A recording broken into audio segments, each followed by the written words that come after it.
So, Rob, I understand there's some news going on. What's happening, man? That was a good segue. So, mic check. We didn't get a lot of time here. How's the mic? You could turn your mic up. I can turn the mic up. Yep. Thank you, everybody. We're kind of out of sorts right now and trying to get all the facts together that we can. But this news is literally groundbreaking and it's probably going to eliminate 2 cases against Marilyn Manson at a minimum. In my opinion, I'm not the lawyer. And it may be driving a nuclear missile through everything else too. But I don't want to exaggerate. I have somebody who's actually competent with me today, Rob of Law and Lumber. And we've put the word out to try to get some more people on here to get a little bit of a premise of what is going on. Many of you have seen that Jay Elwanger, I guess is how I say it, had released a story that he was trying to fire his client earlier this week. Mm-hmm. And somebody who's worked with me a lot, and I want to shout out people as I go because nobody does this stuff alone. And on my channel, I do cover some Manson things. I'm very proud of the coverage, but that's not all I do. So there's other people who have dedicated so much time to covering this that they deserve their moments in the spotlight. And the Manson cases is one of these. Marilyn Manson Uncanceled is another. Stand By Your Manson. Of course, the great Colonel Kurtz. And I may be the Marilyn Manson Support Group is another one. And Leslie Lane, of course, is just full of great information.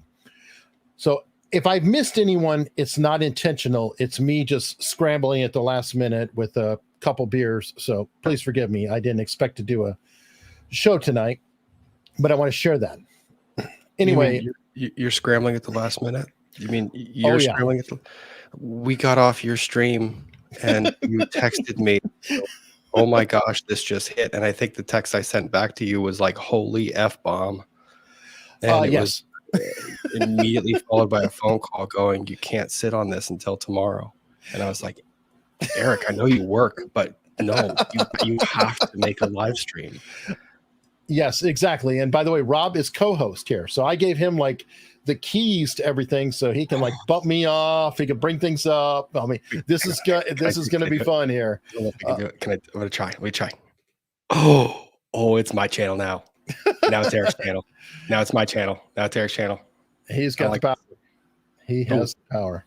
Look at that. You can't give me power like that. Whatever, man.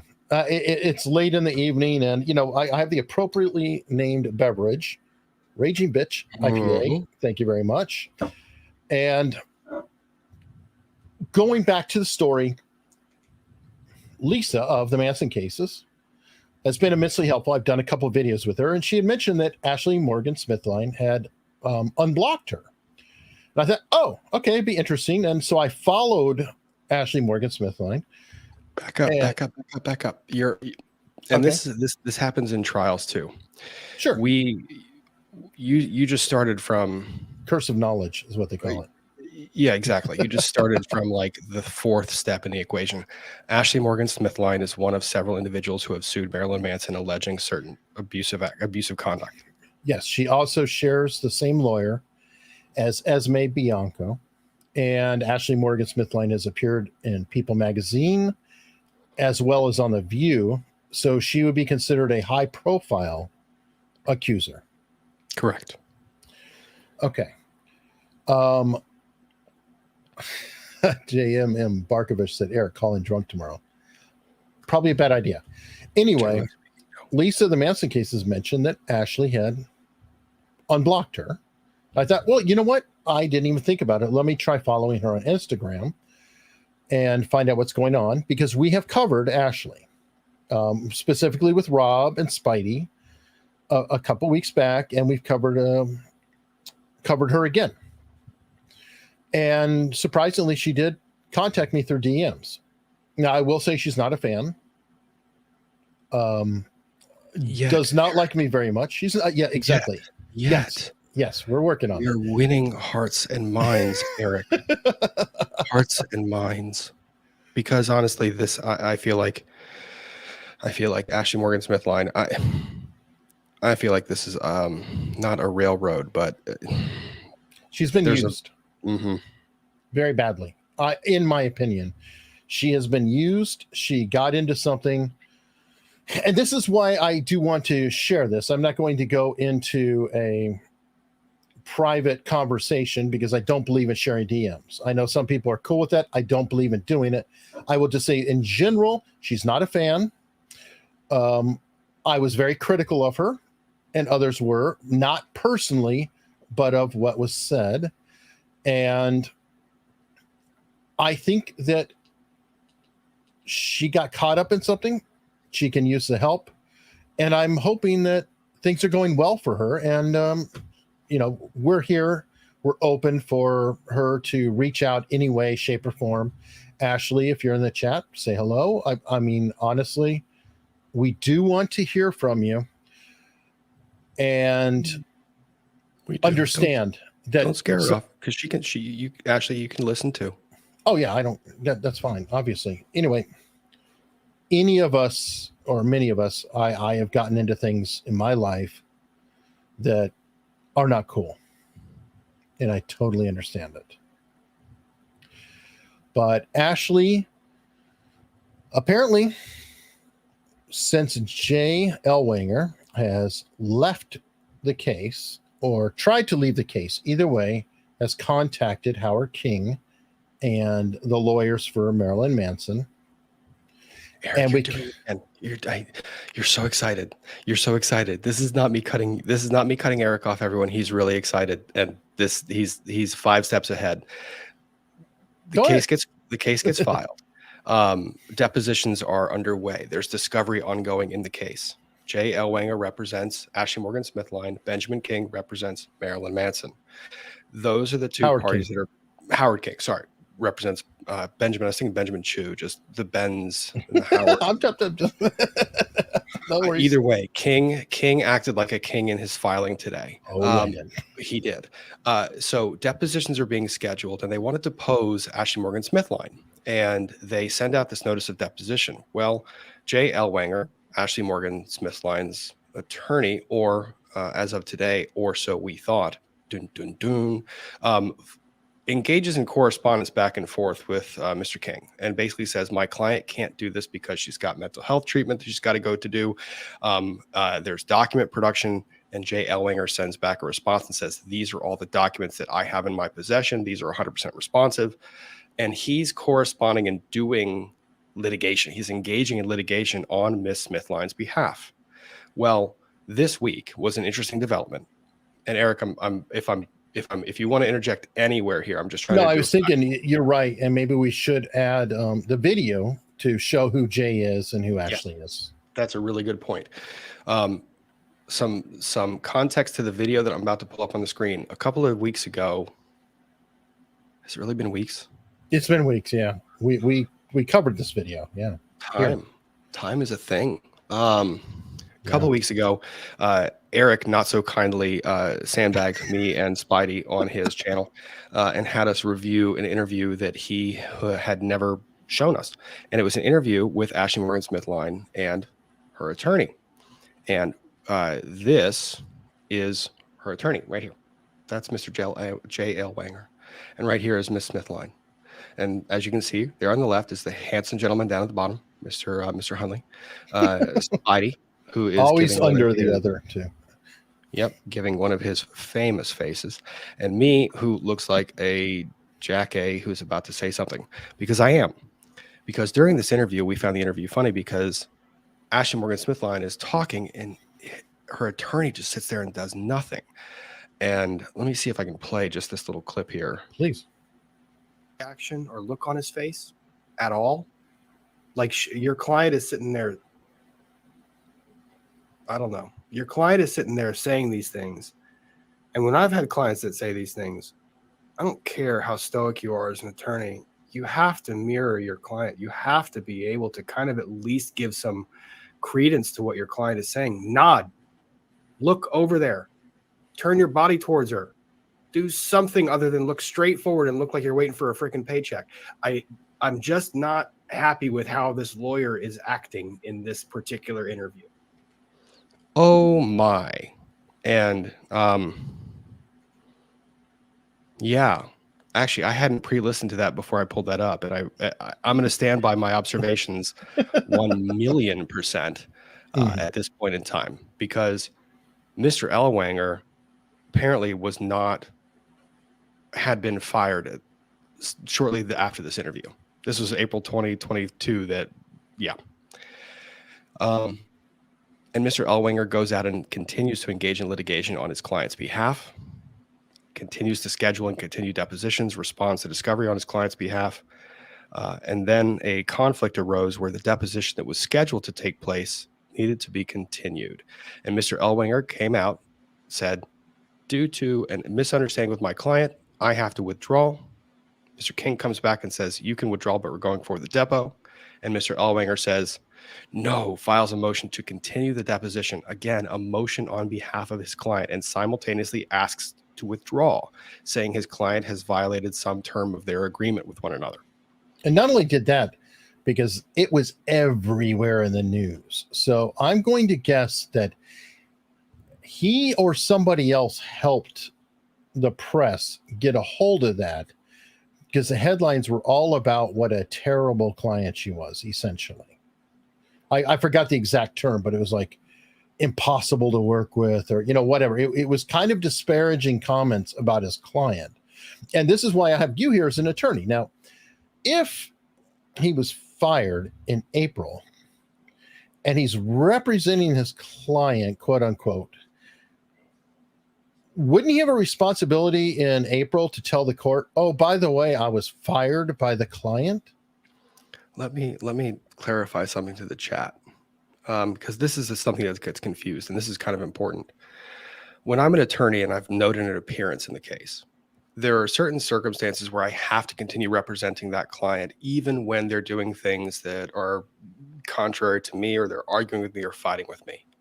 However, there is one bright line rule to every bit of representation. The moment that I am discharged, the moment that I am fired, if I am told you no longer represent me, I must immediately notify the court and immediately seek leave to withdraw. Immediately. It is a requirement. There are times when there's a conflict. Like if I want to get out of a case as an attorney and I ask to withdraw from the case because my client and I don't see eye to eye anymore, I can't do that if it prejudices the client. So I still have to file motions to protect their interest. I still have to engage in discovery to protect their interests until the court can give me an opportunity to actually withdraw. That is not the case when I am discharged. If I am discharged, that is a command. You no longer represent me. And as we saw with the Johnny Depp case, when a lawyer is representing a client, that lawyer is speaking for the client. There are consequences to each one of those things that are said, because the court views the things said by the attorney as being statements by the client. So when a client discharges an attorney, that's the ball game. You're out. You don't do a single thing after that. Like you might clarify and say, can I get it in writing? But no, you don't. And this happened purportedly in April of 2022. It's September. And folks, I can confirm that I was told on Tuesday that she fired her lawyer in April on video. Don't know what that means exactly, because I'm still collecting everything, but it sounds like there's a video recording of her doing it. And Howard King's releases to the court today are staggering. There's a lot there. I have not even had time to go through it. And I get the impression from looking at it, it is not only the fact that her lawyer was fired and is continuing on, but also it looks like the communication between her and the other accusers through a bunch of DMs. Again, I haven't had the time to look through it all. I just was sitting there looking at it. And yes, Alicia B, you've got it. Fired, but still representing. Obviously, he can't be representing her if he's not her lawyer. And if he's saying that she's getting mental health treatment and she's not, I mean, there's so many problems with this. It is frightening. And he's also representing another client, Esme Bianco. Which presents essentially a conflict of interest, because if you're representing one of them and their interests become materially adverse, you actually have to stop. And not just in some cases, you have to stop representing not just one, but both. And that's where I think that we've kind of wandered into here. But let's do this, because let's catch people up with where we are. Okay. This this right here is the defendant, Brian Warner's opposition to the motion to modify subpoena. I made reference to a request to modify a subpoena. That was a request that was filed by Jay Ellwanger. Ellwanger. What an unfortunate name.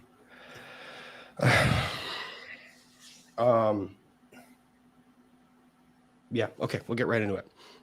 Go ahead and say his name fast, Rob. You want to? I mean, we're already here. We're just gonna do it, because the thing is, I'm not gonna be able to get words. The words that he says in this response, I'm not gonna do any better. So we're just gonna read through it. So, introduction: non-party Ashley Morgan Smithline's untimely motion to modify the deposition subpoena served on her should be denied because the subpoena does not impose an undue burden in her purported counsel.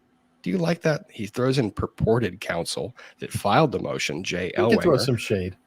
And he does the little dash to highlight it. Who remains counsel for plaintiff Esme Bianco, has apparently misrepresented Ms. Smithline's wishes and the reasons she could not timely comply with the subpoena.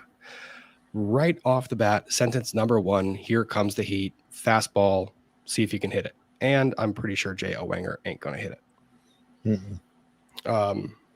And for the chat asking if I can make it bigger, let me see if I can. Yeah, just hit the plus if it's on the Google share. You should have a plus somewhere in the bottom, plus minus. There's a plus minus. Right in the bottom center. Yeah, I'm an idiot. Either way. You know what? Oh, you put it in slides. Okay, that's fine. It's a slide. It's a slide.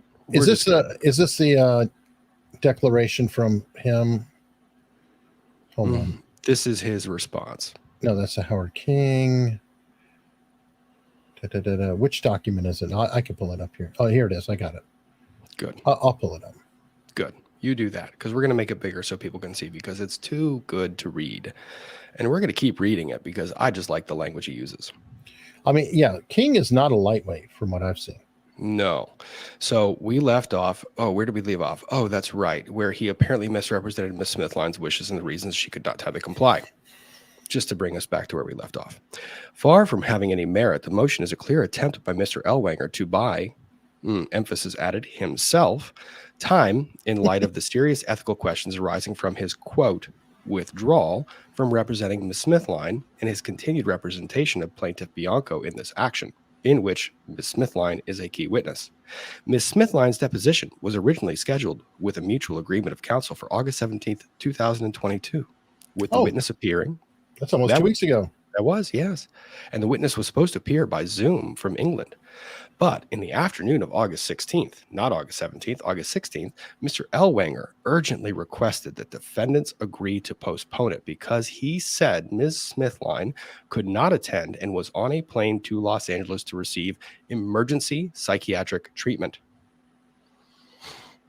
One, I'm going to scroll the cool thing that King does here, King doesn't really bash that. King says, okay, psychiatric treatment, emergency, no problem, we'll move it.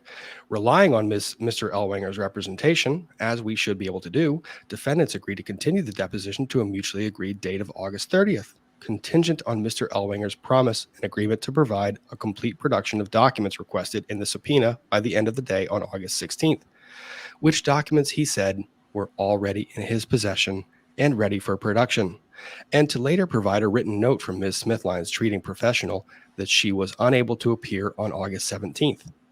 Playing a little bit hard, but also fair. You're a continued deposition. You haven't got documents yet. You want the docs. You want to continue it to give that person the accommodation they need. I want a doctor's note. That's a all. Doctor's note. It's not just like a hard. job. I mean, Yeah. you want to sign your kid out of school, you got to produce more. Yeah. Mr. Ellwanger immediately broke his promises by producing only 4 redacted text messages on August 16, which no person could reasonably believe was a, quote, complete production, because these documents explicitly refer to other responsive communications that were not produced. Basically, you gave me something that says, I texted you on the other day, but you didn't say what you texted the other day. Defendants informed Mr. Ellwanger of this, but he has made no effort to supplement the production. Mr. Ellwanger also never produced a medical note to substantiate his, page 2, please, because this is fun, representation that Ms. Smithline was unable to attend her deposition on August 17th. Instead, he has since filed a motion to withdraw as Ms. Smithline's counsel in her separate case against defendants. And the day before Ms. Smithline's rescheduled deposition in this case, he filed the present motion to, quote, modify the deposition subpoena, again, quote, to provide Ms. Smithline 90 days to secure representation of new counsel. But what's worse, that's King basically saying, and there's more. After Mr. Ellwanger filed, I mean, oh gosh, where's the daytime salesperson on like QVC? And there's more. But wait, there's more. Always. Ms. Smithline unilaterally emailed defendant's counsel communications between her and Mr. Ellwanger. Let's go ahead and describe for the chat what this is. This is basically Ms. Smithline seeing something and then saying, I don't understand this, and emailed Marilyn Manson's attorney directly, which that's a big no-no because Ms. Smithline is technically represented. So Marilyn Manson's attorney cannot talk to her. Right. Or receive anything from her. And everything that she sends out to the public or to her or to Marilyn Manson's attorney loses attorney-client privilege protections. So this is already getting into the weird. Emails, communications between her and Mr. Ellwanger, which she has also distributed to third parties online, showing not only that she was never coming to Los Angeles for emergency medical treatment or undergoing treatment elsewhere, but also that she fired Mr. Ellwanger months earlier in April 2022. Ms. Smithline added that for a, quote, Me Too lawyer, Mr. Ellwanger, quote, doesn't listen to the word no. Oh, King. By the way, no. That's not King. That's her. Oh, remember, I know, but she actually kind of told me a little of this. So she mentioned that he does not take no for an answer, ironically. No, but King throwing this in there is that's a shot across the bow. Oh, yes. Jay Ellwanger, from what I've seen, has made a little bit of hay of being a bit of a, well, I'll just say a wannabe Gloria Allred. Yeah. Do you want to tell the chat the joke that I shared with you about Jay Ellwanger? No, I said that earlier. Go ahead and say his name fast. If you say it 3 times in a row. Yeah. Jellwanger. Do it again. Jellwanger. How do you say it? I didn't hear you. Jellwanger. Oh, okay. Okay, good. We got that. I'm laughing because if I don't laugh, I'm going to cry at this. Like this is that horrible. Ms. Smithline. So this really is bad. In response, defendant's counsel informed Ms. Smithline, copying Mr. Ellwanger, that as long as Jay Ellwanger is your counsel of record, I am not permitted to communicate with you absent his consent. Proper response. Although you're technically not supposed to respond, you're supposed to send that to Mr. Ellwanger directly, not to the client. Ms. Smithline responded, stating unequivocally, with Mr. Ellwanger still copied, that she had fired Mr. Ellwanger and he is, quote, lying. Dun, dun, dun. Thus, contrary to Mr. Ellwanger's arguments in the motion that Ms. Smithline will be prejudiced absent a 90-day continuance to find new counsel, Ms. Smithline is conducting herself as if she wishes to proceed on her own, which is not uncommon with third-party subpoenas. There is no evidence she wishes to retain new counsel or postpone the deposition, nor is there evidence to justify Mr. Ellwanger's delay in waiting until August 29th, the day before the rescheduled deposition, to file the motion based solely on his, quote, withdrawal. Did you say day before again? We'll say that again? Did you say day before again? The day before the rescheduled depo. And so it was the day before the original. the day before the reschedule. I don't know. I see patterns. I'm just a bit, just a bit. Given Ms. Smithline's repeated statements that she fired him months earlier, even taking Mr. Ellwanger's word that Ms. Smithline, quote, assented to his termination in August 19th, the motion is still untimely. Assented to his termination. No, there's a difference between someone saying the assented to is basically J. Ellwanger saying, I said we couldn't do this anymore, and she said, okay. No, she's saying she fired you. He cannot justify waiting more than a week after Ms. Smithline reconfirmed his termination as her counsel. Blithely, oh, I love that. Blithely. To blithe, which we all know means to bluff. When you bluff, you're a liar.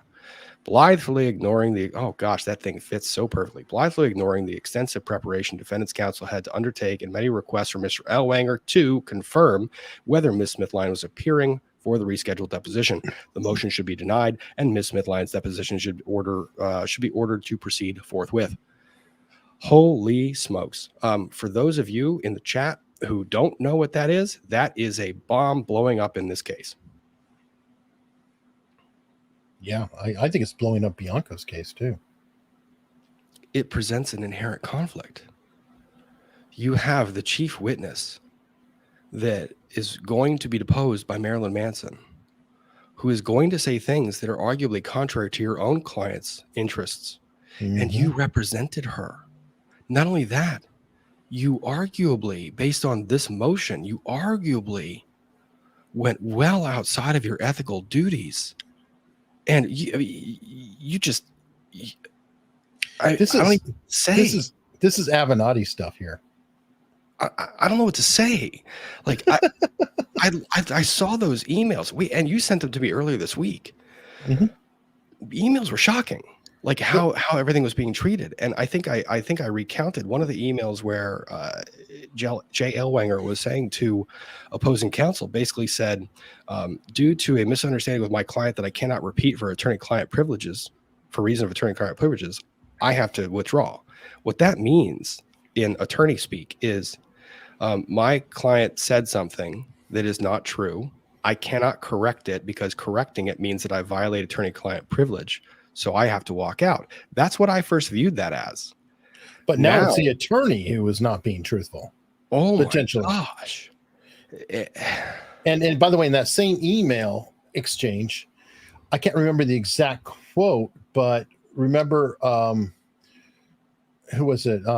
Howard King said, your clients have been conspiring to do blah, blah, blah. And the lawyer replied back, I think, nice theory. Which is not a denial. Sending back? Yeah, not a denial. Which I don't hate that response, but like I'm hating everything else. You think? I had opinions about this guy based on just observations of him sitting next to Miss Smithline. And you never want to be right about him, but holy smokes. It's your profession.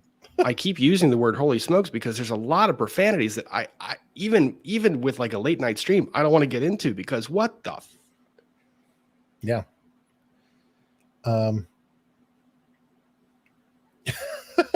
Now, okay. In fairness, Ashley has proven to be not 100% reliable in her statements, but do you think from what you were seeing that this is reliable because of, shall we say, the receipts that are coming with it?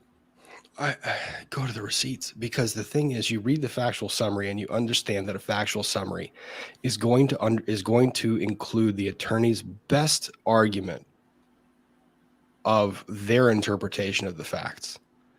And the interpretation of the facts. I mean, look, if I file a motion, I'm going to say he did terrible things or she did terrible things, and this is my argument, and yada, yada, yada, you guys are all liars. But the facts might not fully back it up. It might be a little lie that I then say is big. It might be just, it's the best argument you have. But true to Mr. King's form, and this is the mastercraft here. These two, King and Ellwanger, engaged in a discussion about the deposition. And I chatted with you about this earlier on the phone. they engaged in a discussion about continuing the depot. And that discussion was about continuing it back in August. Well, arguably, King had this information when they talked about continuing the depot. Of course he did. So he just sat there and let Ellwanger walk into this, literally walk into it, and basically said, "You want to hang your hat on this? You go right ahead. I'm not your ethics police. I am not your moral compass. You want to file something, you file it." And I can bet you that about 90% of this response was drafted and just waiting to see what it was exactly that Ellwanger was going to file. Well, she fired the guy in April, and he's still out there talking. Well, odds are she sent something earlier. Who knows when she sent this stuff over to him? Because I'm trying to put myself in her position. You fire a lawyer, right? And you keep reading about yourself in the press. You keep reading about things going forward. But you don't read that you don't have the lawyer anymore. So, as you put it, it's not really appropriate for her to reach out to the opposing counsel. Who should she reach out to? Because she fired him, but he's still out there. So what is she supposed to do? Help me out. I'm never one to say involve the bar. But as we've seen with Tom Girardi, sometimes that's the avenue you have to take, especially if you're yelling at your attorney, "You're fired. Why are you talking?" But would she know that? Or would she just say, "Well, I know they don't like him. I could tell them." A lot of people don't. I mean, no, I don't fault her for doing that. I don't. And to be quite honest, I have had cases. I do domestic relations. People get heated and they fire their attorneys all the time. Mm-hmm. I've gotten those types of emails where it's like, this person doesn't speak on my behalf anymore. And I receive that email from the party themselves. And my response, I do a reply, but it's not to the party. I reply to the attorney and I remove the party from the email. And I say, "Just FYI, your client just sent this to me. I am disregarding this because I believe it was unintentional. I am ignoring it. Any contents that are contained therein, I'm not going to disclose. I believe it was an unintentional breach of privilege. Please have this discussion with your client. And I would prefer that if there is a withdrawal, it be formalized with an order before any communications continue." Fair enough. It happens. Right. Yeah. Go to the we have the DMs or exhibits to this, aren't they? Yeah. We've got other stuff. Because this is beyond. This is the DMs. There's a lot in this thing. It's huge. 76 pages. 76 pages. Now this is going back. Look, July 2nd, 2019. And this is where I'm going, uh-oh. There's stuff in here because it's going far enough back. What is she releasing here? This isn't about her lawyer. This is, I hate to say, about the alleged conspiracy. So it's possible that she is blowing it all open. Oh, before you get there, because this is a good one. So pull that one down and pull the document, pull Howard King's declaration up. Yeah. And go to the email exchanges. Oh, is it the same ones that I showed you before? Exhibit A. Oh, look at this. J. Ellwanger, July 1, 2022. To What? Howard King. You have been misinformed. Subsequent to our conversation, Howard, I confirmed our continued representation of her, and she rejected your settlement overture. Oh. First of all, if there are settlement discussions, a settlement offer, a rejection of a settlement offer, that is the client's possession. They own that. I don't go near it. I don't touch it. If I receive a settlement offer, I am absolutely ethically bound to relay that settlement offer, no matter how ridiculous it is, to my client. There are times when someone will give a settlement offer to me that's so ridiculous that I say, "I'm going to ask before you say that that's a formal settlement offer that you discuss this with your client, because I know if I relay this to my client, he's going to blow his lid." But because the second they say this is a formal settlement offer, The second he says that, I have to relay it. And I cannot reject it unless I have pre-authorization to reject it under a certain dollar figure. Jesus. This is July 1st that he asked 2 months after April. 3 months after April. Geez, sorry. Bad math. Wow. So Howard is asking Jay directly. Please. So he's setting this up. He's teeing this up. He's covering his bases. Because if he's seeing this in the news and he's negotiating with an attorney, how is he going to reach a settlement agreement if the attorney is signing off but not the party? Like, if 1/10 of this is true, and right now these are receipts. These are party emails. If 1/10 of this is true, this is leaving somebody scrambling for their bar license. I want to look. Hold on. Are you ready to? Wow. So he's going right on along here. God, Doubling. 92 tripling. pages of this. 92 pages, dude. Yep. Yes, I can accept service. Holy cow. Confirming availability for depositions. That's Exhibit B.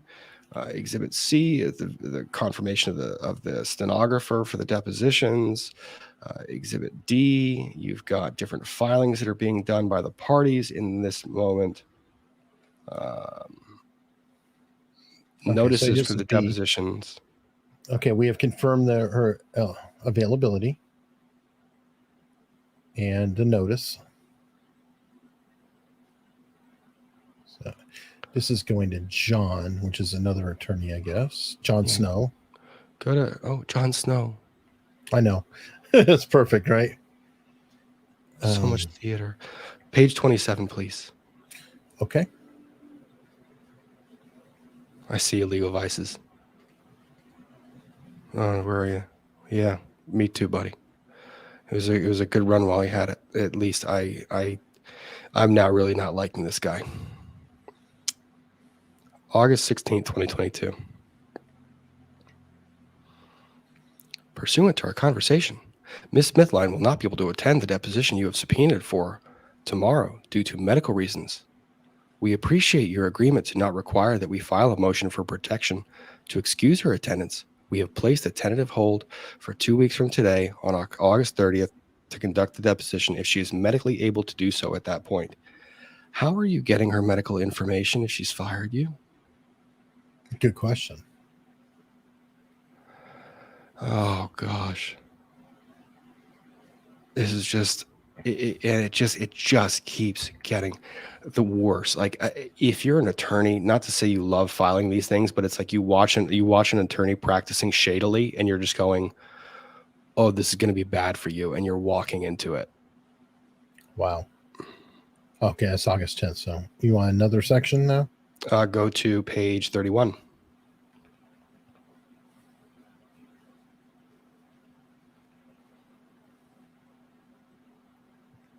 Howard to Jay.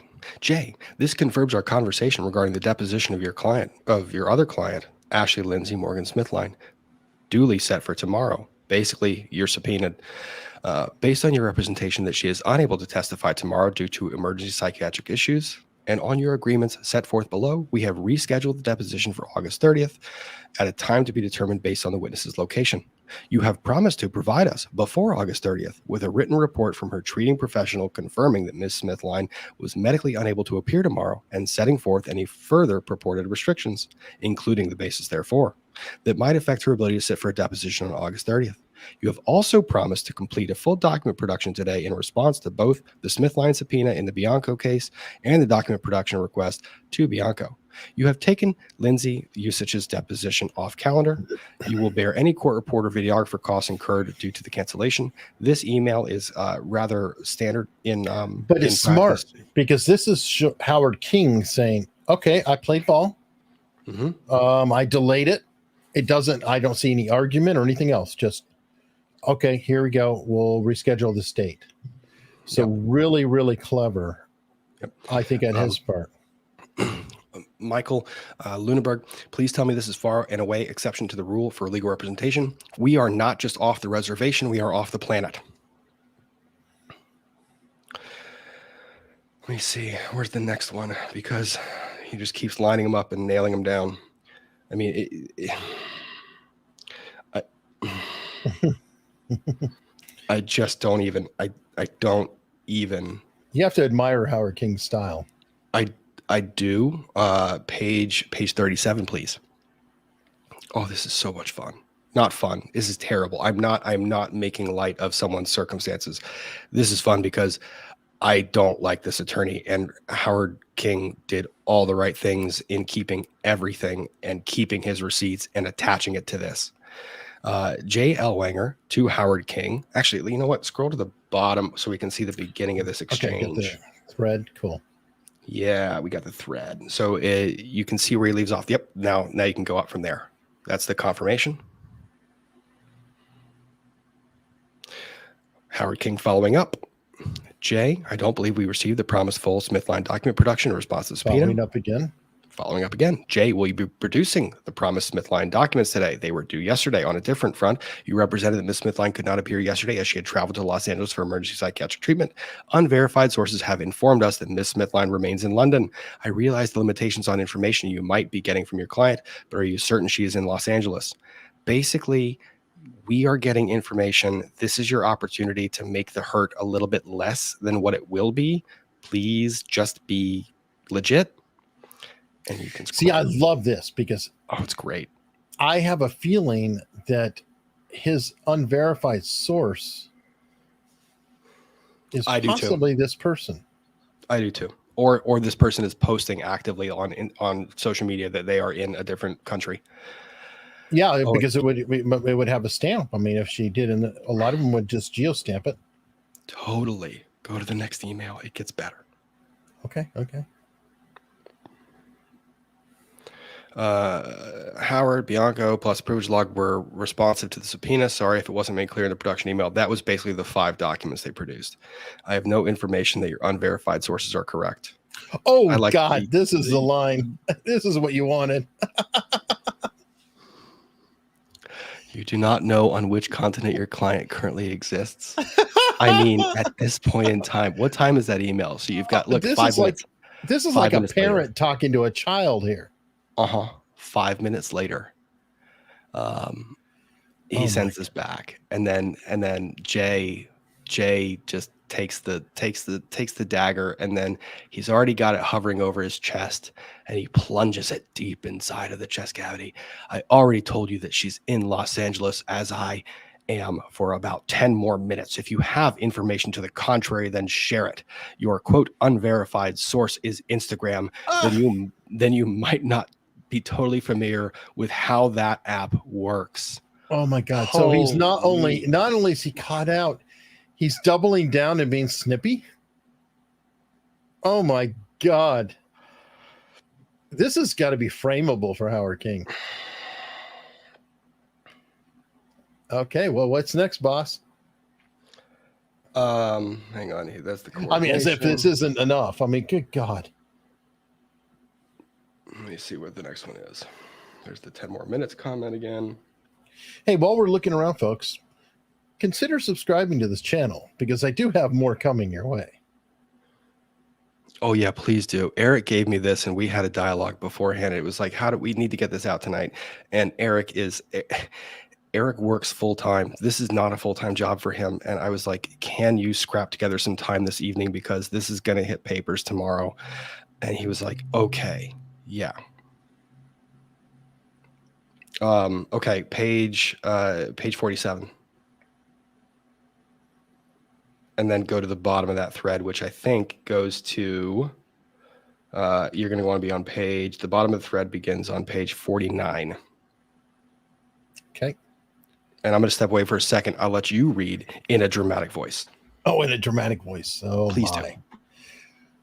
We set it for 8 a.m. on Tuesday on the assumption that she will be in the UK. If she is there, we can set it for a later time if you prefer. If she is here, we request that she appear in person for her deposition. from Howard King. J. Howard, as we discussed last week, we agreed that in order to seek additional continuances of Ms. Smithline's deposition, I would ultimately need to provide you and the court a written assessment from Ms. Smithline's psychiatrist that she is unable to participate in litigation due to the current status of her mental health. For reasons which I am ethically required to keep confidential, I cannot provide this written assessment. Accordingly, I'm going to have to file a motion to withdraw as counsel for Ms. Smithline. Please let me know if you oppose the motion. That is so smooth. Oh, she's got a problem, but well, I can't really say what the problem is because it's going to be private. Go back to that one. Go back to that one. The language, it was the magic words. Oh, where was it? Here's it here. As discussed, we agreed in the order to seek additional blah blah blah blah assessment, yada yada. Unable to, for reasons which I am ethically required to keep confidential. Basically, communications between me and my client. Right, but also like he's worrying about keeping the confidential for health concerns. So he's trying to hide in this little valley here. Nope, he's not. No, he's not. Let me translate this to the non-lawyers in the chat. When I write a statement like this, I am saying this. I am saying my client lied to me. I cannot tell you they lied to me. Therefore, I cannot provide this written statement. That is exactly what that translates to. J. Ellwanger, at this point in time, has just told Howard King his client lied about the medical treatment. He can't provide the treatment information. That's what that statement is. Oh. It's a pass the buck. That is 100% blame cast on Ashley Morgan Smithline. That, based on what I just read in that motion, is complete and utter horseshit. Well, yeah, when we see everything else, it's like, yeah. All right, so here we go. Jay, you haven't given us enough information to evaluate your motion, including whether Ms. Smithline has consented to the withdrawal. That was deliberate. Tell me that wasn't deliberate. Oh, yeah. Because he's saying, this isn't your client. Where's her statement? Where's her consent? Prove that it's your client. Regardless, this issue will not be resolved before Tuesday's deposition, at which Ms. Smithline is required to appear. Because you did not respond to my note on the start time, we will keep it at the notice start time of 8 a.m. Pacific time. Mm-hmm. Jackson Trugman has also pointed out your failure to produce documents that should have been part of the full production of Smithline's documents. You didn't read the quotes. You have to read the quotes because some people quote full production, which I thought I stressed it. Okay. Quote, full of shit. Quote unquote full production of Smithline's documents responsive to the subpoena that you promised would be produced last week. Howard. Oh, here we go. Howard, you know full well that I ethically can't provide more information to you regarding this type of motion that I have already provided. Per what evidently seems to be your request. God, he's got this little needly tone. I will tell the court in my motion that you are opposed to my withdrawal. Copying Gene as your position on this issue will also be attributed to him and his firm, and he has the right to know the course of action you are requiring that I take. Oh my God, you little fucking piece of shit. And yes, Miss Smithline does consent to my withdrawal. Wait, hang on. Thursday, August 25th, 6:47 p.m., 5:07 p.m. That doesn't make sense. Magic. Well, I mean, was he traveling? That is weird. Or he could have been on one device and another. It's a divided here thread. It's iOS. They're both iOS. It's a divided thread. So it's like where one thread gets printed, then another thread is on top of it. So this is the beginning of the thread so keep going up. I think we'll see it. Oh, he just stuck it in this. Okay, weird. Will Ms. Smithline be here in person for her deposition on Tuesday? Will her delinquent document production be implemented today? Yeah. Okay. So here we go. Next one that you are going to is going to be. You're going to go to page 53. The bottom of page 53 begins a new email thread. That's 54. Do I need to go all the way down? Bottom of 53. There we go. Okay. All right. Oh, okay. This is going to get into my favorite exchange we talked about before. Howard, as you know, I filed my motion to withdraw as counsel for Ms. Smithline on August 27th. I am writing to ask your agreement to take Ms. Smithline's deposition in the Bianco v. Warner et al. Case off of tomorrow's calendar to allow Ms. Smithline time to secure replacement counsel. If you will not agree to do so, we will need to file a motion for protection on behalf of Ms. Smithline today, since the court has obviously not yet ruled on our motion to withdraw. Please let me know by 12 Pacific whether you agree to take the deposition off the calendar. I cannot make a specific representation as to when Ms. Smithline could be available to reschedule. In our motion to withdraw, we ask the court for a 90-day extension of current discovery deadlines in Smithline v. Warner et al. Everything about this, by the way, and it was kind of implied to me in the DMs too, he could give two shits about his client, Ms. Smithline. He's very worried about his client, Ms. Bianco. And every part of these emails, it's like he only wants to really talk about that, and he keeps pushing that off, and Howard King keeps nagging back at him. Hey, what about, how about this Smithline thing? What's going on with the Smithline thing? Oh, this wasn't, but Howard's response here isn't just a nag. Howard's response here is my favorite. Oh, we will not be taking the delayed deposition off calendar. One freaking sentence. No salutation, no sign off, just no punctuation. There's not even a period. I mean, he could have just done, in parentheses, go F yourself. And it would have relayed the same message. And here we go. Please confirm you oppose the motion for protection we are filing on behalf of Ashley Smithline. Thanks, Jay. And then here we go. Doing a lot of things on behalf of Ashley Smithline. Yeah. Here we go. What are the grounds? She was supposed to appear 2 weeks ago for her duly subpoenaed deposition. An appearance confirmed on multiple occasions by you. On the day before her appearance, you represented that she had flown to the United States to obtain emergency psychiatric treatment and therefore could not appear. Rather than forcing you to make a motion for protection at that time, we made a professional accommodation to you to continue the deposition date.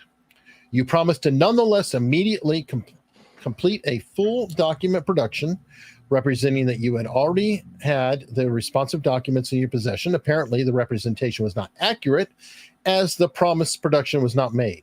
Typos and all. You also promised written evidence from the treating professional of Ms. Smithline's medical inability to have attended the deposition. You also failed to provide that documentation. Finally, you promised Ms. Smithline would appear for her deposition tomorrow. You have ignored multiple questions from me seeking confirmation she will appear tomorrow for her deposition. So yes, we oppose and would ask that this entire email be included as part of your motion. And then here we go again. I just filed a motion to withdraw as her lawyer, and you're asking me what grounds are for filing a motion to move the deposition she is scheduled for tomorrow. I'm clear on that, right? Because I absolutely will be including this exchange in our certificate of conference. Basically, it's a statement that you have to confer with counsel and try to resolve the matter before filing a motion. This guy's a prick. And am I wrong, or is he dumb? I don't know, but if I'm clear on that, right? I don't know. I can clarify it for you, Jay. Give me a call, buddy. I mean, correct me if I'm wrong. I'm not a lawyer or anything, but it seems kind of like he's dumb. We're getting there, MJ. Trust me. Trust the process. Just trust the process. We're getting there. 92 pages here, guy. And we have other things. Jay, is she showing up for a deposition tomorrow or not? I have not canceled the videographer or court reporter. That's a good question, too. Would the cost be leveled on the plaintiff? All right, Howard. We are preparing to file a motion for protection to prevent tomorrow's deposition from going forward after first requesting that you voluntarily reschedule the deposition to save the court the trouble of ruling on this issue after we already had to file a motion to withdraw as Ms. Smithline's counsel, and I informed the court reporter that we would be filing a motion for protection. Could I have been any clearer? Oh my God, the pain in my head right now. Could I have been any clearer? You mean like when you said that your client was in the United States with a one-sentence email? You are not at all clear. If your motion for protection is not granted today, will Ms. Smithline appear for her deposition tomorrow at 8 a.m.? Our position is that the filing for the motion of protection operates to stay compliance with the subpoena, so Ms. Smithline will not be appearing tomorrow. Yeah, that's also not how that thing works. You actually have to have an order. She's subject to subpoena. Like that's the thing. Like, you don't get to, a subpoena is a document that legally compels your attendance unless you have an order saying you don't have to. So no, you don't get to do that. You just not showing up is a violation, and therefore the judge can impose sanctions. So people have been asking for the receipt. So let's jump to page 58. All right.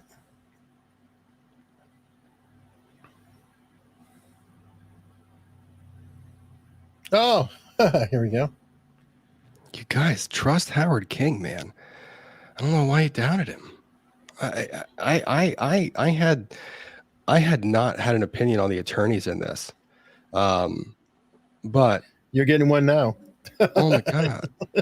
He's not a lightweight. I think he's a pretty high priced guy. All right, Ashley Morgan Smithline. I fired him April. So what? Was he just lying and using your name because of the lawsuit he has? God, I hate this guy. I chucked him in April.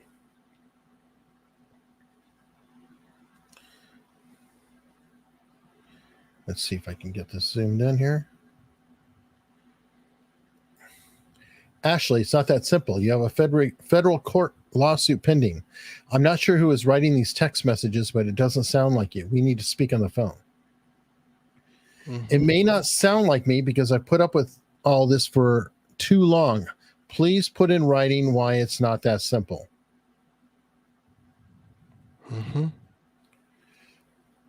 Let's see. I just tried calling you. I need to speak to you on the phone to verify that your number has not been hacked. Given the past situation with your stalker and the complete change in your position over a year of representing you, I am uncomfortable communicating with you further via text.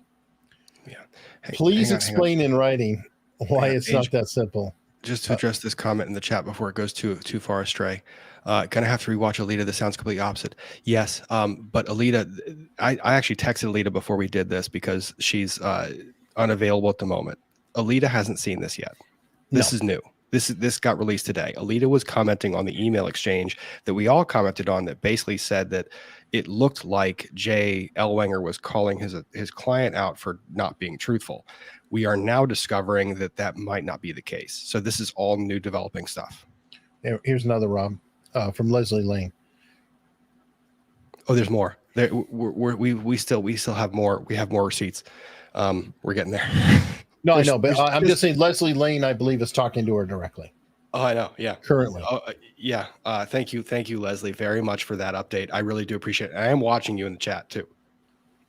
So anyway, okay, please explain in writing what's not that simple. I'm making these statements on my own. I'm at and I guess we truncated to, hide the position, which is smart. A plaintiff in a federal court lawsuit. If you fire me, you'll have to hire another lawyer to replace me or represent yourself pro se in the lawsuit. And the judge would have to approve any motion to withdraw as your lawyer.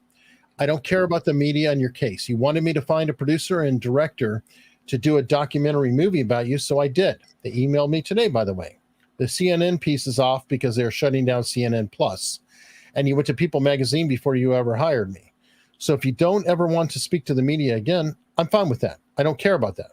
But you're right in the middle of a lawsuit, so firing me is a little more complicated than sending a text message. And I'm honestly very concerned about you. This is all very different. And now you know it's me. No, I don't. No audio came through in that video message. If someone has hacked your phone, they would have access to your videos too. We need to speak on the phone live. Okay, that makes sense. She said that she fired him on video to me. So now I know. Some of the stuff is confusing, and now it's all coming out clear. Isn't it wonderful how it's organized this way too? Because it's like this organization of the information, and to the chat, this is intended to make the judge view this the same way you are. It's like, I see what you're saying here, but where are the receipts? Oh, there are the receipts. But there's still a doubt here, but where are the receipts? Oh, there are the receipts. It is to make you question every step and to basically lay the foundation one block at a time, because this appears to be from Mr. Ellwanger, who should know better than to put into a DM text message that might get released in the public that he was looking for CNN production deals and movie deals for his client, and that might have been his primary goal. Yep. That's true. I'm going to do this because we're going to keep scrolling, but I want to make sure that we're getting caught up on super chats. Kaylee Lien. Actually, I got to step away for a minute, so I'll be right back. Okay, you do that. Are you okay if I read these? Yeah, go for it, man. You're co-host. Co-host. This is my channel now. Kaylee Lien. Watching Good Mythical Evening, coming back ASAP. Please do. This is one of those things where the time crunch did not allow for us to give a lot of heads up. And honestly, this thing had to get out there because it is going to be reported some way or the other. And I wanted you guys to get a first look at it. So did Eric. Eric did all of the work on this. If you have not subscribed to his channel, you need to. He gets this type of detail. So amazing.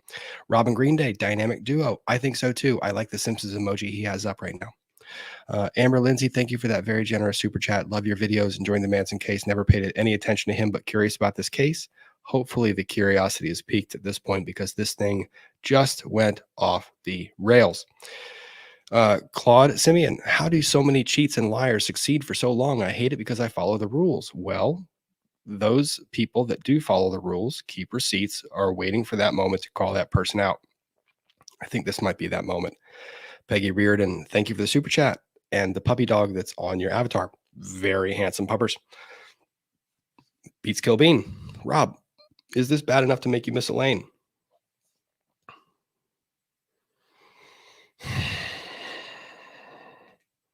It's not a fair question. That's just, you can't give me that. It's 10 o'clock at night.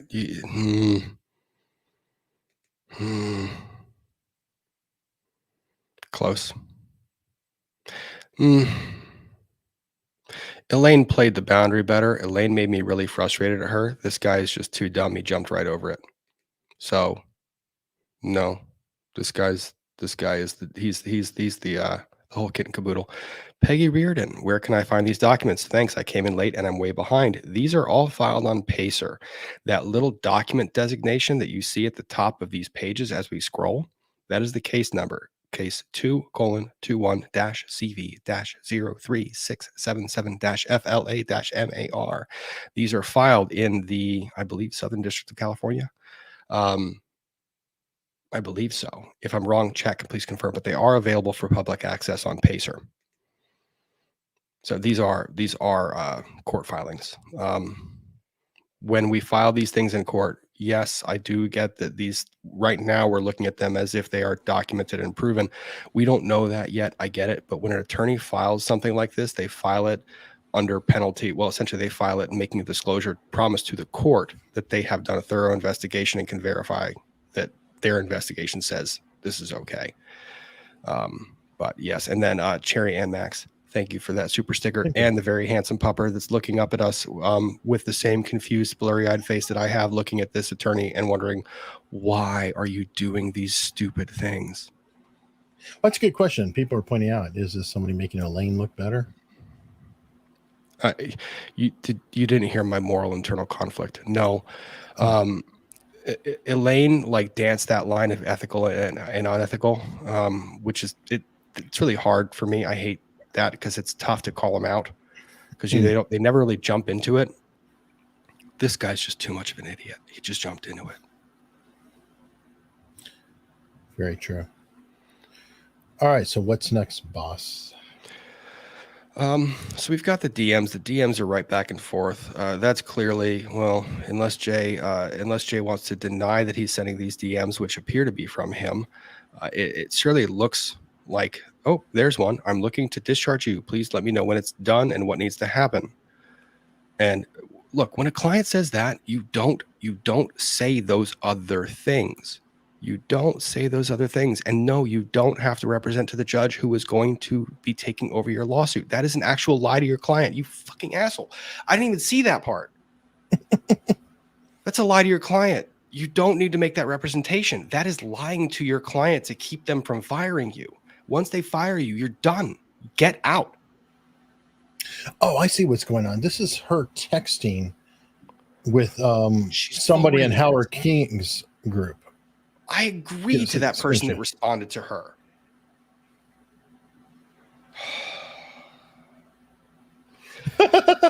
See if there's. Look at this. That's what I'm saying. I agree to these responses. I have no rebuttal to that. What do I say back to that? Look, I really feel for her. This is bullshit. This is getting railroaded. The attorney is leveraging the power and fear of unrepresented court, leveraging that to box her in. That is. I'm sorry. People come to you as an attorney because they trust you. They need to trust you. They need to rely on you. You can't, if you lie to them when they're in this posture, that is truly disgusting. Okay, it's the same thing here. Try calling you. Guys, manipulative as F. We've already said fuck like 9 times. All right. And it's going to happen more. Okay. I can't not. Like, there's the lie again. Good lie. Way to go, jackass. I need to speak. I love this stove. I'm trying to get the symbolism of this. I think that's what it was. You wish you could click the video because I'm guaranteeing that stove. She's pointing the camera at that and she's talking. Yeah. I'm like, it might as well be a dumpster fire. Wait, what page are we at? What page is this one? 66. One more page. And then scroll up from there. So one more page, go to the email at the bottom. There we go. Now you got to zoom out a little bit so we can see the whole email. Hang on. You guys remember how I said there's always receipts? So now we're getting back into the story. So this is kind of funny because it's like an aside. What do they do when they could you not be any clearer? So we've kind of they do the montage where it's like you're in the middle of a story and it's like, and then there's the doodaloo doodaloo doodaloo doodaloo, and then there's the montage of the DMs, and now it's like, and now we're back to our regularly scheduled programming. You can now scroll up because we then see the responses. Will she appear tomorrow? Filing motion protection stays compliance.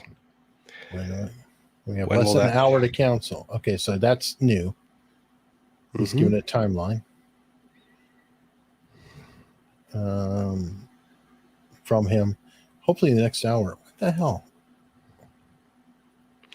Dun, dun, dun. Now he's saying it. Just got a phone call from her who blurted out to me, you were fired as her lawyer in April and have not been truthful about the reasons you failed to produce her for deposition. I told her that I could not speak to her and I would immediately let you know the call, which I am doing. Please let me know if I have your consent to speak directly to Ms. Smithline. You do not have my consent. Thank you for alerting me. Oh my God. Tuesday. Final frontier. This is okay. Well, you know what? She told me that she called him that morning. Final frontier. Ashley Morgan Smithline is one of the chief plaintiffs in this litigation. There are, I think, 4 cases in total. One's already been kicked. There was Jane Doe, which got kicked but then refiled. There's Ashley Walters, another Ashley, and that one is kicked with prejudice out. Okay. You have Ashley Morgan Smithline, Esme Bianco, and then the Marilyn Manson case is against Evan Rachel Wood and Ashley, another Ashley Gore, who is also known as Elma. You have Marilyn Manson defamation lawsuits, but then there's also the underlying complaints for bodily harm and all of the SA stuff. 3 claimants that are still around: Jane Doe, we haven't seen much from there, Esme Bianco, and then Ashley Morgan Smithline. This Same is one lawyer. of the 3 litigants. They all have the same exact attorney. This is the attorney that represents those 3 litigants who are saying Not all of 3, these things 2. happen. 2, sorry. Represent these 2 chief litigants saying all of these bad things happen. And this was filed essentially around the same time as Marilyn Manson filed his defamation case against Evan Rachel Wood, saying, I've been defamed because of these bad statements. So hopefully that gives context. Wow. This is obviously helpful for Manson. Oh, it gets page 75. I mean, if you were representing Manson, would be a dream for you. I don't know if this is a dream. This is a. I'm hoping that we're cleansing. Oh no, you can start at the top of this one. Okay, good. I want to make sure because these threads are a pain. Huh, okay, German. Interesting. He claims you couldn't do the deposition because you flew to the states, I guess, for an emergency mental health evaluation. What? I had to shoot for a hotel. He's a lying liar. Uh-oh. Mm-hmm. So there is no mental health problem. God. Okay. So if you're telling everybody that your client has a mental health issue. I don't want to say that. I don't want to say that because we don't, and honestly, we shouldn't be inquiring into that, like whether she is or is not seeing therapy or seeking counseling. The fact is that being the reason on this particular instance was a lie. Right. From the lawyer, though. So, I mean, he's making claims that she's doing it. Okay. That's a problem. I know it's obvious you didn't even fly to the States. He claims he can't show proof because of client privilege. Mm-hmm. Oh, here we go. Text with him. I'm leaving back to London on Wednesday. I'll do whatever I need to do. Please do not contact any of my friends. And the Carl thing was really out of line. He's a complete, I don't know what that means, but who wants to be famous by being involved in this. Does this mean you are going to get me a letter from your psychiatrist? No, I've been in London since March, not under the care of a therapist, psychiatrist, GP, anything. I don't know what you were doing contacting my friends, causing me greater trouble. And my psychiatrist, as most psychiatrists, prescribes me the meds I've been on for over 10 years. Full stop. We don't discuss you. This is some dirty stuff, man. So see, we do see that she is seeing a psychiatrist, but not about this case. She's being treated medically. We don't need to go into that, but basically calling him out. Yeah. And she's just saying it's normal stuff. Stop lying. Stop. I was in LA for an emergency health session. Stop lying. Mm-hmm. Jesus.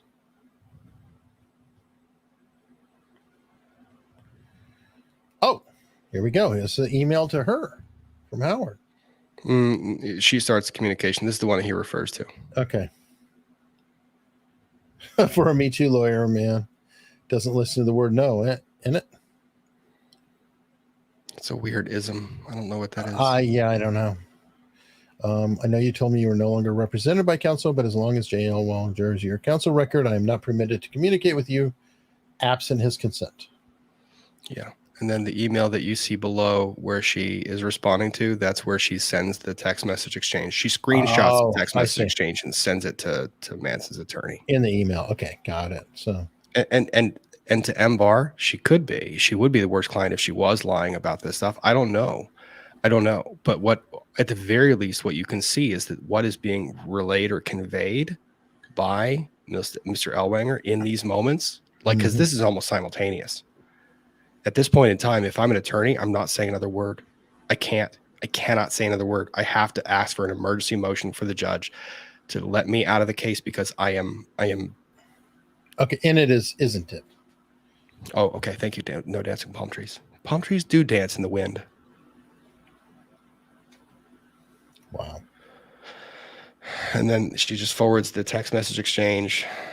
And I guess it's British. Getting us back to the British accent stuff. Yeah, and then you get more British accent stuff as she keeps sending this. Go to dun, dun, dun, page 84. Yes. Huh. Okay, hold on. So here we go. It's just same with thread. I know you told me, and then short of me saying you're sacked and I fire you, what can I do? Which is kind of what we were saying. If she did say it and he's still there, but she's not allowed to talk to anybody, that's kind of a certain hell, isn't it? Yep. I don't care if there's miscommunication issues or if there's statements about her being in a country or another. I don't care. What I care about is a lawyer making representations to the court and to the client and to opposing counsel and engaging in that type of behavior. Look, if you take, like I said at the beginning of this, if 10% of this was correct, then this guy is fighting for his license. That one sentence where he says, you know, it's not that simple. I have to tell the court who your new attorney is before they let me out. That one statement is enough to make a client feel trapped, like they don't have a choice. You can't do that. You cannot make a client feel bound or trapped to you. It is their right. You are their agent. You are their proxy. Not to say that they own you, but you don't do shit to try and keep them bound in that relationship. That's not how that works. I don't know. She seems to be trapped in a certain kind of hell. Okay, so we've got just attachments. Oh, Q. Oh, Jesus. It keeps going. Every time I'm like, okay, oh, wait, no, there's more. No, that's just a repeat. No, it's not. No, text messages. It's just that statement. She says, do you see how he's lying? I wouldn't trust a fruit bat more than him. Fruit bats are the little tiny ones with the little bitty brains, the little bitty ones, the pretty ones, the ones that aren't that scary looking. He's a fruit fly, I guess. All right, and I think this is it finally on this 92 pages of receipts. Jesus. Shoe fly don't bother me. All right. Do we want to look at her DMs? Is there anything else in there? Because here's the thing. That was 92 pages. That was all of them. Let's her DMs have not been made public record, correct? I don't think so. Maybe we should wait until we can get through it. Let's maintain the privacy of those DMs, because let's face it, even if people are saying put them out there, etc. Right now, we can't really substantiate that, and at the very least, when we have a court filing like this, there is the attorney's statement as an officer of the court. In Mr. Ellwanger's case, I don't know how much that statement goes, but I like going on the filing, because the filing itself is something that has been filed. It's reporting on the facts as we know them, as have been represented, and it gives a picture to the judge of what we see and what the judge is seeing, because the judge is seeing this. This is what the judge is hearing. Now, the implications here. When I said this is a bombshell, this is crazy. This essentially creates almost a unwaivable conflict. Well, it does. It's an unwaivable conflict between J. Ellwanger, and Ashley Morgan Smithline. So he represented her, and because of that representation, became privy to confidential information and communications. She is also a witness that arguably has information that is either favorable to Esme Bianca or disfavorable to Esme Bianca. Because J. Ellwanger, that's just his new name from now on, Ellwanger. Because Ellwanger came into that information by nature of his attorney-client relationship, he is precluded from any involvement in a case where her interests are adverse to his. So, arguably, Ellwanger ain't going to be in this case any of these cases for much longer, because if I am Marilyn Manson's attorney, I am putting together a very, very strong argument for a required and mandatory disqualification of counsel because of this behavior. And I'm asking for sanctions. And I am asking, and I'm sure Howard King's probably going to do this, that Jael Wenger's conduct not be imputed to his clients. And that because right now we're seeing conduct by an attorney. You're not really seeing anything by the parties. So this looks bad for the attorney. I'm not going to say it looks bad for any one of the parties. I'm not going to say it looks good for Marilyn. I'm not going to say it looks bad for Marilyn, good for Esme, bad for Esme, good for Ashley, bad. I'm just saying that this attorney is the frog that has just gotten thrown into the pot of boiling water and now has to figure out how he's going to get out. I still think it's good for Manson. And that's fine. You can, no, just because, anytime you have chaos in the other side, that has to be helpful to your case. It's certainly going to tarnish it. And the funny thing is, when I first read the first page of that motion, I thought for a moment that this was possibly just Howard King just going in there and trying to make something bigger than it was, or trying to really hurt the case. But no, when you read through those emails, Howard King didn't try to kill the case. Howard King tried to give Jael Wenger every single opportunity. Oh, he gave him rope. Every single opportunity to correct the issues. Every single one. And they would have been slaps on the wrist along the way. Each one of those things could have been explained away. Not everything as a whole. Wow. All right. Well, I think that's going to conclude. Actually, I've got a couple super chats to get in here. Tanya Estrada, $10 super sticker. Thank you so much. And Beats Kill Bean is just messing with you. They don't miss Elaine either. Oh, no, they don't. Be kind. Just came in late. Yikes. We'll go back to beginning. Thank you very much. Yeah, go through it. We've gone through the entire document, at least a couple of them. He can lose his license. This isn't pretty. Well, really, shouldn't he? If everything is true and he's conducting himself in this manner, I wouldn't be brokenhearted. I'll put it that way. I'm not going to make a direct statement, but I'll say I won't be brokenhearted for whatever outcome should be decided from whatever bar association might be involved. Yeah, I'm not a fan. Isn't he pro hoc vice too? Not sure. Yeah, he's a Texas attorney, isn't he? Oh, yeah. He is Texas, out of Austin. Is this filed in Texas or is this filed in? Not sure. California. I thought it was California, but I don't know. I can tell you in 2 seconds here. Yeah, get back to me. King is in Central California, which means he's pro hoc, unless he has a California license. If he has a California license, then he's fine. But he California probably does. It might. But as far as Sandy Ramirez, your question here, Judge likely to eat both the cases. He won't. This is going to be imputed to the attorney, but to the extent that the judge, and that's actually the right call. What you're seeing here isn't really, that doesn't go to the merits of the case. It goes to the attorney conduct, which, yes, I mean, you can infer things from that, which Eric has done. Eric has inferred that this is favorable for Manson. That is not a lawyer. That is a proper inference to make. But as far as the judge is concerned, the judge is concerned that, you don't throw the baby out with the bathwater.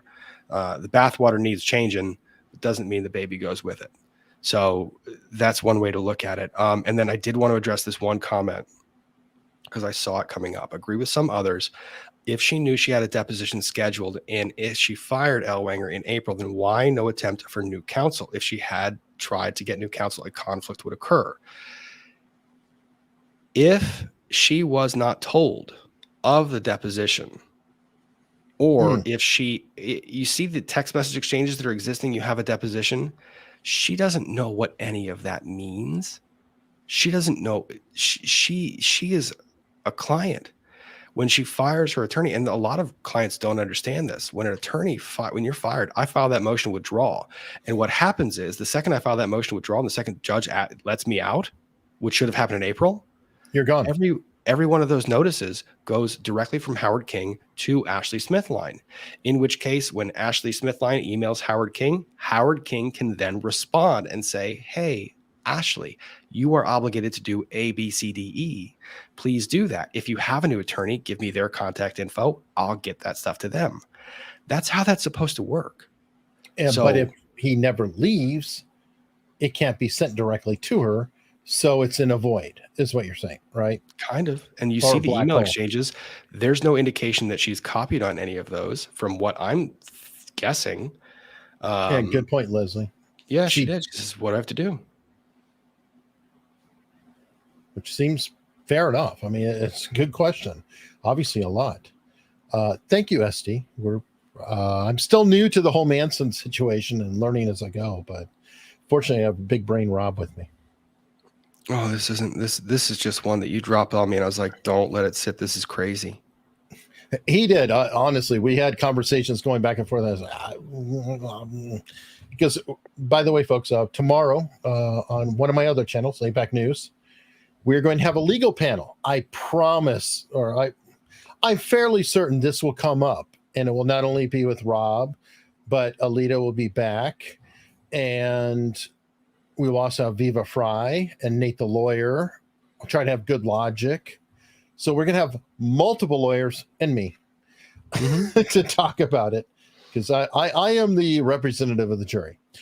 Kelly Joyner, I had a DM exchange with Ashley on Tuesday, and a lot of this information was transferred to me on Tuesday, but I did not understand the full ramifications of everything because it's out of context. Now it was DM, so I don't wish to, I'm not going to share the exact DMs because it's just not right. But overall, these are public statements that are released, so I feel comfortable saying, yeah, actually, she told me that on Tuesday. Yeah, I actually heard that. But wow, is all I can say. And yeah. And someone else is asking who are her attorney. When let me see here, where was it? Who are her attorneys now? J. Ellwanger for the moment. Oh yeah, that was Lori Leanne. Yeah. Does she have her? Yeah, J. Ellwanger until the judge lets him out. As far as the attorney's response and what happens next, we get to see a reply from J. Ellwanger, which is going to be interesting, and we get to see the judge's hearing on this. But because it's federal court, we don't get to actually hear it. But we do get to see the order that comes from it. And I'm pretty sure there's going to be people watching it because this is like, yes, invariably befuddled with the super chat came in directly on point. It's like watching a train wreck with popcorn. It's keep in mind there are lives here, but yes, you're right. This particular motion and this response was like watching a slow moving train going towards a big barrel of gas. And you're just sitting there going, is it going to hit? Is it going to hit? Isn't this one of those that you're kind of like, you see it on a television show, but you don't expect to necessarily see it in real life. And then when it does happen, you're like, wait a minute. No. This can't be real. I think I told you this. Like you sent me the response and I was like, yes, are you fucking kidding me? And yes, there's nothing wrong with that. People are allowed to reach out if they see and going back to this point, what else was she going to do? She told her attorney, how do I fire you? And she tried, and she can't talk to the other side. She sees it reported in the news. I'm guaranteeing you, Eric wasn't the only one she reached out to. Oh, no. Howard King said it. He said she reached out to a bunch of people. And then I didn't know that about July when he said, hey, I'm seeing all over the place that she fired you. So I'm kind of like, I don't even know how long she's been kind of communicating or trying to communicate with Howard King. If that's going in July, maybe that's his source. I have no idea. So it's crazy. This dude had a punchable face to begin with. Oh my God. Yeah. He thought it was going to be his big break, but now it's going to break him. Jeez. Break his nose for doing what he did to his client. Oh, okay. Leslie's saying Ashley and I are not going to agree on everything. She has been very transparent. It's fine. She's got receipts. I mean, with at least this. It's fine. You guys can view the facts as they are. I'm just looking at what the lawyers were exchanging with each other and all that mess. Yeah, and Howard King's pretty impressive. I will say I have a new opinion on him, and it's pretty. That's pretty good litigation. That's yeah. I had a feeling he wasn't a lightweight, but I mean, Manson's not exactly broke, and I think that he is going to hire top tier talent. And I just have a feeling I could check with Barnes. Barnes might know him because Barnes worked out there. I bet you Howard King has got a rep out there. Oh, I bet he does too. And based on that, like, hey, Howard, man, if I ever end up across the aisle from you, we're going to have some fun. It's going to be litigious, but I appreciate the punchiness. Like I love it, dude. Keep it up. And good wordplay. Oh, just, yeah. Oh. Let's see. Orlini, pro se better. She still have to pay him. Pro se dangerous. Pro se no attorney. Pro se means you don't understand what's going on. You get deposed and you say things that can get you in trouble. I do not recommend that Ashley goes about this without an attorney. Even if it's the simple fact of dismissing or getting out of the case, you need representation there. This is this is really hot water you're in. As far as does she still have to pay the attorney? Generally speaking, it's a contractual obligation. It's still there. Whether she chooses to or not, that's up to her. Whether the bar says, I don't like what he did. Well, question, does she have to pay him after April? That would be a question. It varies by state. I know that if a client says, I need you to withdraw, I'm ethically allowed to bill the client for my efforts to obtain that withdrawal, but I'm not allowed to bill for my acts of representation after being discharged. So it's up in the air because if she said, you're fired, and he keeps doing stuff, and she's like, how do I fire you? I mean, if he bills, that would just seem unconscionable.